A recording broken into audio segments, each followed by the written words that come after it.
মধ্যপ্রাচ্যে যুদ্ধ শুরুর পর জ্বালানির বাজারে অস্থিরতা তৈরি হয়। বিশ্ববাজারে জ্বালানির সরবরাহ কমে যায়, বেড়ে যায় দাম। সেই অস্থিরতার প্রভাব পড়ে বাংলাদেশের বাজারেও। তেল সংকট হতে পারে সেই চিন্তায় বাংলাদেশের তেলের পাম্পে দেখা যায় দীর্ঘ লাইন। ঘন্টা পর ঘন্টা লাইনে দাঁড়িয়ে জ্বালানি তেল সংগ্রহ করে সংশ্লিষ্টরা। যদিও যুদ্ধ পরিস্থিতি থেমে গেলেও তেলের বাজারে স্বস্তি আসতে আরও সময় লাগবে বলে জানিয়েছেন বিশেষজ্ঞরা।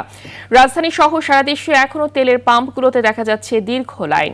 পাম্প মালিকরা বলছে পর্যাপ্ত সরবরাহ না পাওয়ায় রেশনিং পদ্ধতিতেই তেল বিক্রি করছে তারা।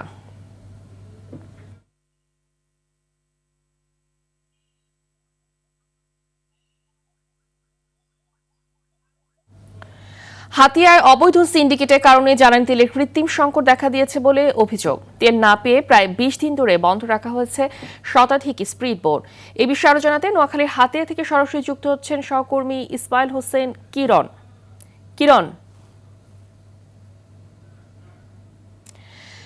জ্বালানি তেল সংকটের কারণে সাধারণ মানুষের যাতায়াতে কি রকম প্রভাব পড়ছে, আর প্রশাসনের পক্ষ থেকে কোনো ধরনের অভিযান বা তদারকি করা হচ্ছে কিনা জানাবেন।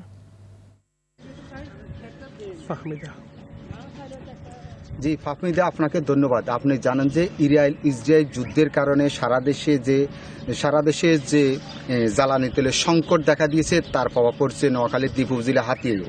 এখানকার গণপরিবহন এবং যাত্রীবাহী বাস সহ যেসব পরিবহন আছে তাতে এক ধরনের স্থবিরতা দেখা দিয়েছে। আমি এই মুহূর্তে আছি হাতিয়া নলছিরা ঘাটে। এখানে প্রতিদিন ৭ থেকে ৮,০০০ লোক নদী পার হয়ে দেশের বিভিন্ন জায়গায় যাতায়াত করে। তবে এই অধিকাংশ মানুষের মধ্যে তাদের মূল বাহন হলো এখানকার স্পিডবোট।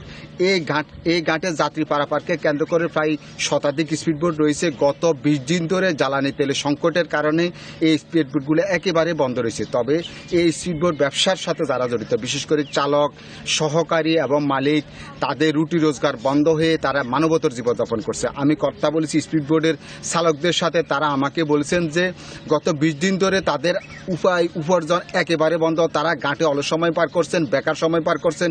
এতে করে তাদের পরিজন চালানো অনেকটা কষ্টসাধ্য হয়ে পড়ছেন। চালকরা আরও জানিয়েছেন, হাতিয়াতে যেসব ডিলার রয়েছেন, তেলের ডিলার রয়েছে, তারা যে পরিমাণ তেল